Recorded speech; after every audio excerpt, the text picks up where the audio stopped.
നമസ്തേ പ്രിയമുള്ള പ്രേക്ഷകരെ, നാം ഇവിടെ ചർച്ച ചെയ്യുന്നു ജ്യോതിഷ വിഷയം നിങ്ങളുടെ നാളെയിൽ നാം ചർച്ച ചെയ്യുന്നത് നാളെ 1201 മേടമാസം 19-ാം തീയതി ശനിയാഴ്ച, അതായത് 2026 മെയ് മാസം 2-ാം തീയതി.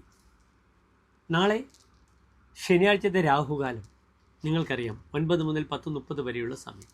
നാളത്തെ സൂര്യോദയം തൃശ്ശൂരിൽ കാലത്ത് 6:10, അസ്തമയം വൈകിട്ട് 6:33.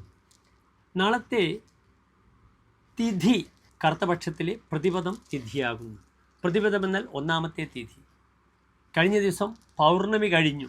പൂർണ്ണ ബലവാനായി ചോതി നക്ഷത്രത്തിൽ എനിക്ക് തോന്നുന്നു വെള്ളിയാഴ്ച എൻ്റെ പ്രിയപ്പെട്ട പ്രേക്ഷകർക്കൊക്കെ നല്ല ശുഭകാര്യങ്ങളൊക്കെ നടന്ന ദിനമായിരിക്കുമെന്ന്. പൗർണമി കഴിഞ്ഞ് ഇപ്പോൾ കറുത്തപക്ഷത്തിലെ പ്രതിപദം തിഥി. യഥാർത്ഥത്തിൽ കറുത്തപക്ഷം 5-ാം തീയതി വരെ ചന്ദ്രൻ ബലവാനാണ് പൗർണമി കഴിഞ്ഞാൽ. പക്ഷേ പ്രതിപദം ഒരു നല്ല തിഥിയാണോ? അല്ല. ദാരിദ്ര്യം പ്രതിപദം കുര്യാത്. പ്രതിപദം ദാരിദ്ര്യത്തെ ഉളവാക്കുന്നു. നാളത്തെ നക്ഷത്രം വിശാഖം നക്ഷത്രമാണ്. വലിയ ശുഭകാര്യങ്ങൾക്കൊന്നും വിശാഖം നക്ഷത്രത്തെ എവിടെയും ഉപയോഗിക്കുന്നതായി കണ്ടിട്ടില്ല. ഒരു മുഹൂർത്തത്തിലും വിശാഖത്തിന് ഒരു പ്രാധാന്യം നൽകിയതായി കണ്ടിട്ടില്ല. നാളെ എൻ്റെ പ്രിയപ്പെട്ട പ്രേക്ഷകർക്ക് വിശാഖം നക്ഷത്രത്തിൻ്റെ അധിപനായ ഗ്രഹം വ്യാഴമാണ്. വ്യാഴം മഹാവിഷ്ണുവാണ്. അല്ലെങ്കിൽ വ്യാഴത്തിനെ കൊണ്ടാണ് അവതാര ദൈവങ്ങളെയും ചിന്തിക്കുക. നാളെ ശനിയാഴ്ചയാണ്. നാളെ ഹനുമാൻ സ്വാമി ക്ഷേത്രത്തിലും വിഷ്ണു ക്ഷേത്രത്തിലും, എല്ലാ പ്രധാനപ്പെട്ട ശ്രീരാമസ്വാമി ക്ഷേത്രത്തിലും വിഷ്ണു ക്ഷേത്രത്തിലും ഉപദേവതയായി ഹനുമാൻ ഉണ്ടാകും. അവിടെ എൻ്റെ പ്രിയപ്പെട്ട പ്രേക്ഷകർക്ക് ഹനുമാനെ പ്രിയപ്പെട്ട അബിൽ നിവേദ്യം വഴിപാടായി ചെയ്യാം.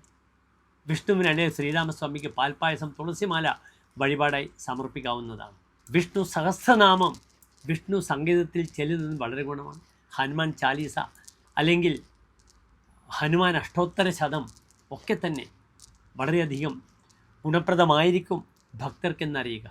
നാളെ എൻ്റെ പ്രിയപ്പെട്ട പ്രേക്ഷകർക്ക് ദാരിദ്ര്യമുള്ള തിഥിയാകയാൽ സാമ്പത്തിക വിഷയങ്ങൾ വളരെയധികം ജാഗ്രത പാലിച്ച് തന്നെ മുന്നോട്ട് പോകേണ്ടതാണ്.